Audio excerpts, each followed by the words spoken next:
New year ആയിട്ട് നമ്മൾ പയ്യന്മാരിലൂടെ കൂടിയപ്പോൾ നമ്മൾ ബീഫ് കപ്സ് ഉണ്ടാക്കാൻ വേണ്ടി പ്ലാൻ ഇട്ടു. അതിനുള്ള പരിപാടിയാണ് ഈ നടക്കുന്നത്. ആദ്യം നമ്മൾ കപ്സയ്ക്ക് വേണ്ടിയിട്ട് സവോളയും ക്യാരറ്റൊക്കെ കട്ട് ചെയ്ത് റെഡിയാക്കി വെച്ചിട്ടുണ്ട്. അതിനിടയിൽ നമ്മൾ മേടിച്ച ബീഫ് നല്ല രീതിയിൽ കഴുകി വൃത്തിയാക്കി സൈഡിലേക്ക് മാറ്റി വെച്ചിട്ടുണ്ട്. ഏകദേശം 3 കിലോ അരി 4 കിലോ ബീഫാണ് നമ്മൾ എടുത്തിട്ടുള്ളത്. പിന്നെ ഇഞ്ചിയും വെളുത്തുള്ളിയും തക്കാളിയൊക്കെ നമ്മൾ പേസ്റ്റ് ആക്കി വെച്ചിരിക്കണം. അത് കഴിഞ്ഞ് റൈസ് എടുത്ത് കഴുകാൻ പോവാണ്. അരി നല്ല രീതിയിൽ കഴുകിയ ശേഷം നമ്മൾ അടുപ്പും കത്തിച്ച് പാത്രത്തിലേക്ക് സവോളയും ഇഞ്ചി വെളുത്തുള്ളിയും പേസ്റ്റും പിന്നെ ഉപ്പൊക്കെ ഇട്ട് നല്ല രീതിയിൽ വരട്ടിയെടുക്കണം. അത് വരണ്ട് വന്ന ശേഷം നമ്മൾ കഴുകി വെച്ചിരുന്ന ബീഫ് ഇടാൻ പോവാണ്.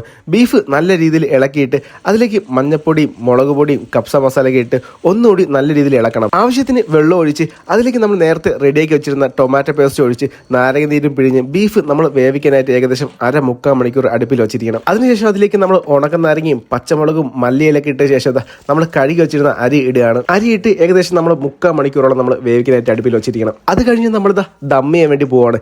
ഏകദേശം ഒരു 10-15 മിനിറ്റ് കഴിയുമ്പോൾ നമ്മൾ ബീഫ് കപ്സ റെഡി ആയിട്ടുണ്ട്. ഇത് എടുക്കുമ്പോൾ തന്നെ നിങ്ങൾക്ക് മനസ്സിലായി കാണും റൈസൊക്കെ എത്രത്തോളം കുക്ക് ആയിട്ടുണ്ടെന്ന്. അങ്ങനെ വാഴയിലയും വിരിച്ച് അതിലേക്ക് കപ്സ ഇട്ട് കഴിക്കാൻ പോവാണ്. നമ്മൾ ഏകദേശം 15 പയ്യന്മാരുണ്ടായിരുന്നു.